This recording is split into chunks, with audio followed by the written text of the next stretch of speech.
بسم الله الرحمن الرحیم.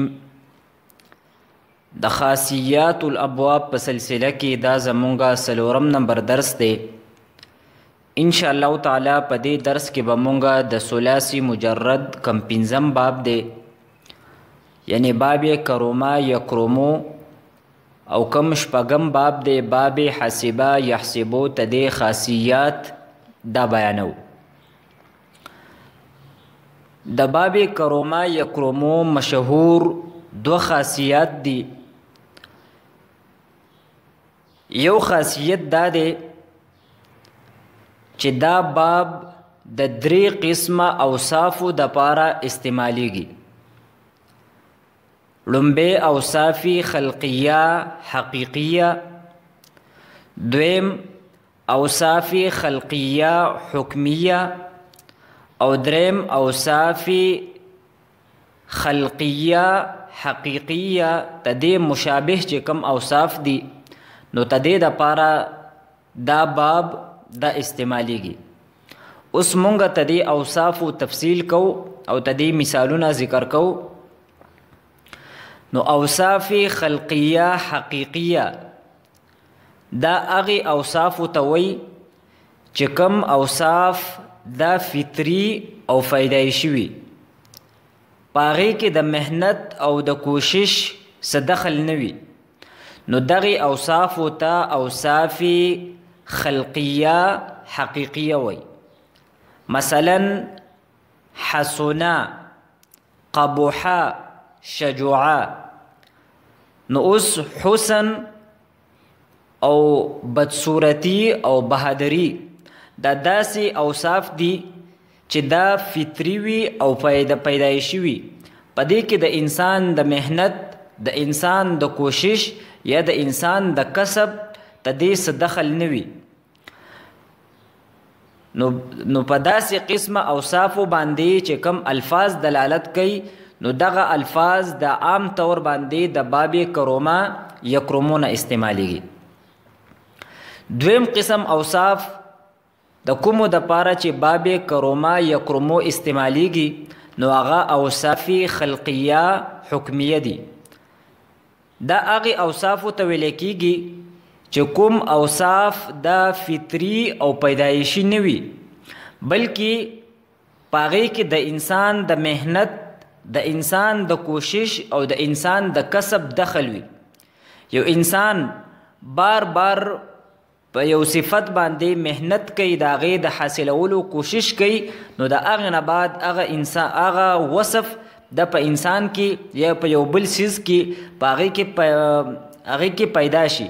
او بیا دغه صفت کم خلقي او فطري صفت دی د هغې په شانتې وګرځېږي او بیا د انسان نه دغه صفت دا نه جدا کېږي. د هغې مثال مونږ سره دی فقوها، هغه فقیه شو. نو انسان چې پیدا شي نو دا فطری طور باندې او پیدایشي طور باندې فقیه نه وي، بلکې انسان چې کله علم وکي او تدین بعد بیا د فقه او د فتوو کم کتابونه وي نو دی دا بار بار مطالعه کوي او تدې سره دی خپل مشغولتیا ساتي او بیا تدغه فن کم ماهرین دی د هغې سره پاتې شي. نو دغه د فقاهت کم وصف دی نو دا په انسان کې پیدا شي او بیا دا په داسې طریقې سره پیدا شي چې دغه وصف د انسان نه جدا کیږي. یا یو بل مثال مونږ سره دی ادوبه، چې پلانکې کس دا ادیب شو. نو دغه کم صفت دی نو دا هم په انسان کې فطری او پیدایشي نه وي، لیکن که انسان بار بار په دې باندې مهنت کوي او ته دې د حاصلولو کوشش کوي نو یو وخت داسې راشي چې دغه صفت دا په انسان کې پیدا شي او بیا د انسان نه دا نه جدا کیږي. نو اوصافی خلقیه حکمیه دا به مونږ هغې اوصافو ته وایو چې کم فطري او پیدایشي نه وي، بلکې د مهنت او د کوشش او د بار بار تجربې او د مشق نه بعد چې کله دغه وصف په انسان کې یا په موصوف کې پیدا شي نو بیا دغه صفت دغه موصوف نه د نه جدا کیږي. نو تدې دپاره هم باب کروما یکرمو استعمالیږي. دریم وصف دی اوصافی خلقیه حقیقیه کم مشابه او اوصاف دي نو هغه هم د باب کروما یکرمون استعمالیږي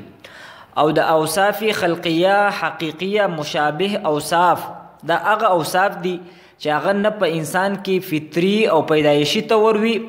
او نه په هغې کې د انسان او نه د مهنت او د کوشش د وجې نه دا د انسان سره لازمیږي بلکې دا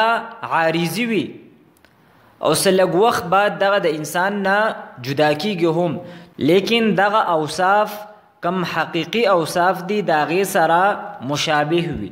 نو دغه اوصاف ته به مونږه اوصاف خلقیه تدې مشابه او اوصاف وایو مثلا عارضی کم حسن دی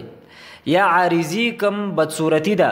نو انسان چې هغه ځان عارضي طور باندې حسین کوي نو کم د میک اپ او یا د حسن نور کم سامان دی نو هغه انسان استعمال کی یا یو کس هغه عارضي طور باندې خپل شکل دا بدصورت کول غواړي نو هغه یا خپل مخ تور کی یا په خپل مخ باندې سم ماسک او داسې یو بل څیز واچي نو دغه حسن او دغه بدصورتی دا عارضي وي د انسان نه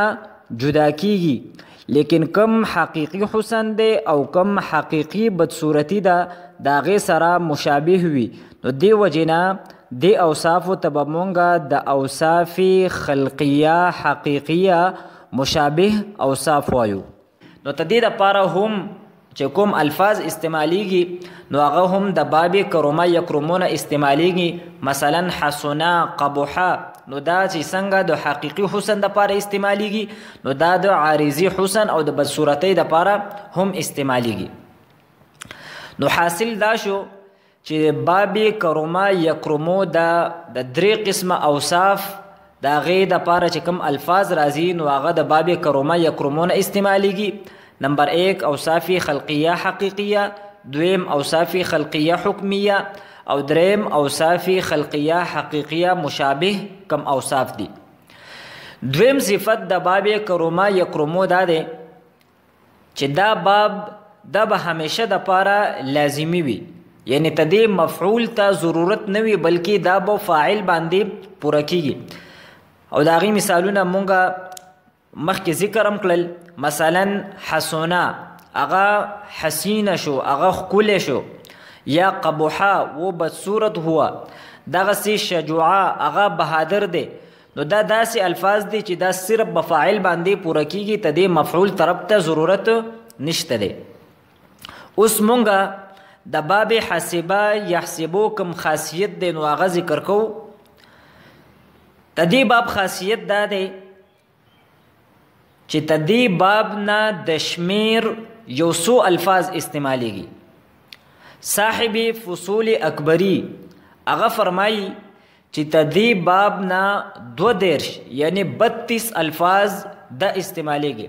او بیا صاحب د فصول اکبری هغه په دغه الفاظو کې 13 الفاظ د خپل کتاب په فصول کې ذکر کړی دي او تدین علاوه نور چې کوم الفاظ دي نو هغه په خپل کتاب اصول کې ذکر کړی دي مونږه تدغینا یو څو الفاظ هغه ستاسو خدمت کې ذکر کوو حسبا يحسب نعما ينعم وبقا ومقا ورعا ولها وهلا يبسا وفقا ورثا ورما وريا وليا بلعا وغرا دحرا وعما وطئا يئسا او داسې نور الفاظ هم دي نو تدې بابنا په عربی ژبه کې پشمیر باندې یو څو الفاظ استعمالیږي تقریبا د 30 او د 40 په منځ کې او بیا په 7 اقسام کې کوم صحیح دی نو دا غینه خو صرف 2 الفاظ استعمالیږي یو حسب يحسب او دویم نعما ينعم او دا 2 الفاظ هم زیات طور د باب سمعا يسمعون استعمالیږي